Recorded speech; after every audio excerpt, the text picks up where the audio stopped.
Welcome back. And in our sports news, Real Madrid coach Jose Mourinho said on Tuesday his side would throw everything at Barcelona in the Kings Cup final in Valencia. The first of the 4 meetings between the Spanish giants in 18 days ended with a 1-1 draw at the Bernabeu, despite Barcelona having around 72% of possession. Mourinho, who expected a close match, said he had met with modest and powerful teams in finals before, and the matches had also always been very close. With the league now a long shot, Real's remaining options for their first silverware since 2008 lie in the Kings Cup and the Champions League, where they meet Barca in a semi-final first leg next week. Real Madrid have 17 Kings Cup trophies, while Barcelona have won the trophy 25 times.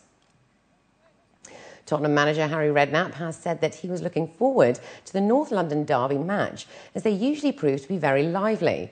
Tottenham currently lie 5th in the Premier League on 53 points, 3 behind 4th place Manchester City with a match in hand. Chelsea are another 5 points ahead in 3rd place. When Redknapp was asked if he was aiming at 3rd place, he played such chances down, saying 4th would be nice. Additionally, Redknapp tackled some of the rumours flying around the Premier League and cleared up the rumours that he was to take over from Carlo Ancelotti as manager of Chelsea. No, absolutely no, not at all. None of whatsoever. Never heard, never heard anything from anywhere or anybody, and no, I'm very happy and I've got no problems here. And the second rumour was that Barcelona and other European teams were looking to buy Gareth Bale, PFA Player of the Year, after his notable performances in the Premier League and Champions League this season. No, I've never heard nothing from. No, it's only paper talk, isn't it? We're not looking to sell Gareth Bale. You've got to build a team, not rip a team to pieces. Tottenham have got to try to get in the Champions League again. Whenever it's no good doing it once in every. Well, it's only once we've ever done it, but it's no good doing it once and then drifting away for the next 20 years, is it? You've got to keep your best players, you've got to add to them, you've got to bring more good players in to add to the good players you've got and make sure that every year you're up there challenging. I've said many times, why can't Tottenham win a championship? It's not impossible. Meanwhile, manager Carlo Ancelotti said Chelsea's hopes of winning the English Premier League were over, but he insisted they still had plenty to play for in their 6 remaining fixtures. Chelsea are currently 3rd with 61 points, 8 behind leaders and title favourites Manchester United. While midfielder Frank Lampard believes they can still overhaul United, Ancelotti is still not so optimistic and wants Chelsea to focus on finishing the season well. If Chelsea fail to retain their Premiership title, many will point to a poor run of results from last November and December, where they won just 2 of 9 league matches. Ancelotti said the loss of 2 influential players during that period was significant. He also refused to be drawn into any further future about his London club. Without Lampard and without Drogba, in the difficult moment, was not easy to move on without this kind of player, but not just as a technical quality, as a personality, as a character. And moving away from sports, during a glamorous evening, Christies, the world's leading art auction house, held its 10th Middle East sale in Dubai, with 120 lots of contemporary Middle Eastern art from countries as diverse as Saudi Arabia, Turkey, Jordan, Iran, Egypt, Syria, Lebanon and Morocco. This year's spotlight was a collection of 6 works donated by Saudi Arabian artists.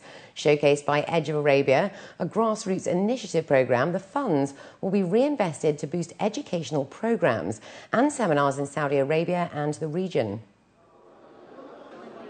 Since we started our sales in May 2006, I think Christies has been one of the most important commentators in the Middle Eastern art scenes.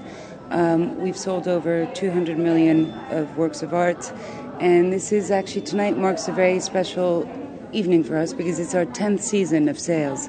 So it's an exciting one, and we're looking forward to an exciting one. I would say tonight is the choices that we've made is a lot more contemporary, but also tonight we are going to be offering the Edge of Arabia works, which are going to be sold to benefit an arts education program in the Kingdom of Saudi Arabia. And this is the first time that we've done something like this. These artists, these 6 artists, all Saudi, have donated each a piece of one of their most iconic works to be sold for charitable cause. The purpose of Edge of Arabia was to create a platform by which to exhibit these artists whose voices needed to be amplified and they needed this platform to be presented. The founder he's actually a teacher himself, and one of our main aims behind Edge of Arabia is that we wish to stimulate the next generation of creativity, and our education program is fundamental to the success of Edge of Arabia. Abdel Nasser Garem's Messenger fetched a hammer price of $700,000 against the initial reserve of $70,000. Billions of dollars worth of art auction money is certainly proving to be a cornerstone of the Middle East's flourishing contemporary art scene. A night of serious bidding by collectors and buyers from over 30 countries convinced those present about the power of cultural dialogue and the business of contemporary Middle Eastern art.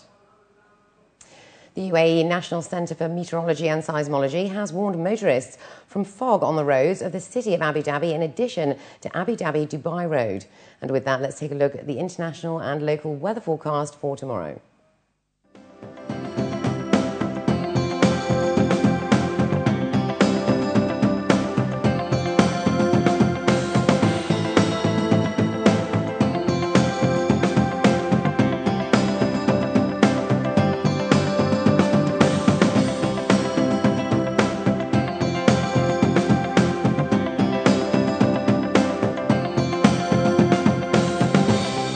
And before we head out, here are the top stories again. President holds meeting with the King of Bahrain. Ruler of Dubai inaugurates projects linking electricity between UAE and Gulf states. Top leaders across GCC honoured at the 8th Middle East CEO of the Year Awards. And business relationships between Dubai and Sudan to be further developed.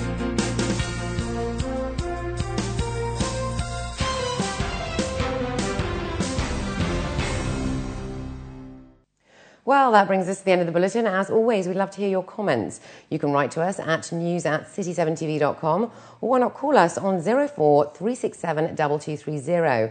And please do join our Facebook page. From the entire news team, it's goodbye for now.